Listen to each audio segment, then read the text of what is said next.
Introduction. In this YouTube video, we will explore the history of Southern Africa, focusing on the conquest and colonization of the region by European powers. We will specifically examine the defeat of King Lobengula, Mzilikazi, Shaka Zulu, and Zivingandaba, as well as the role of Cecil John Rhodes, the Unilateral Declaration of Independence, Ian Smith, Bishop Muzorewa, and the events leading up to Zimbabwean independence in 1980. Opening. Southern Africa has a rich and complex history, which has been shaped by a multitude of factors, including geography, economics, politics, and culture. One of the most significant events in this history was the conquest and colonization of the region by European powers, which began in the 15th century and lasted for several centuries. Conquistadors in Southern Africa. While the Spanish conquistadors are most famous for their exploits in the Americas, European powers such as Portugal, the Netherlands, and Britain also sent explorers and conquerors to Africa.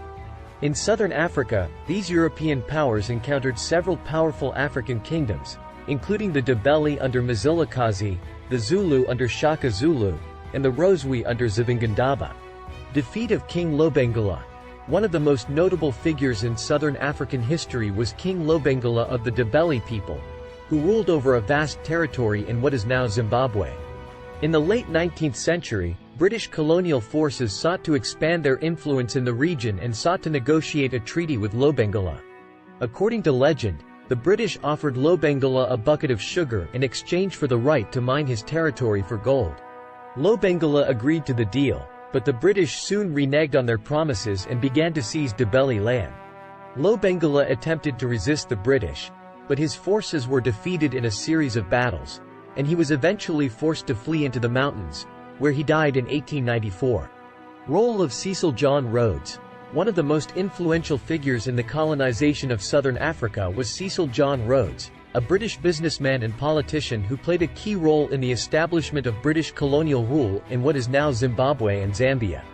Rhodes believed in the concept of British imperialism and worked to expand the British Empire's influence in Africa. He founded the British South Africa Company, which became the de facto government of Rhodesia, now Zimbabwe, in the late 19th century. Unilateral Declaration of Independence and Ian Smith. In 1965, the white minority government of Rhodesia, led by Prime Minister Ian Smith, made a unilateral declaration of independence from Britain. This move was widely condemned by the international community and led to a period of international isolation for Rhodesia. Smith's government was characterized by repression and human rights abuses, and the country remained divided along racial lines. Bishop Muzorewa and Zimbabwean independence.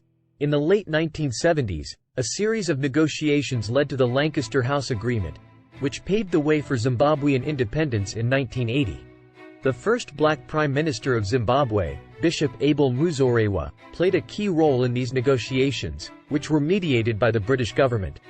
Conclusion.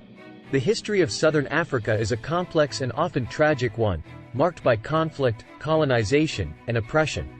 By examining the conquest and colonization of the region, as well as the events leading up to Zimbabwean independence in 1980, we can gain a deeper understanding of the forces that have shaped the region and continue to impact it today.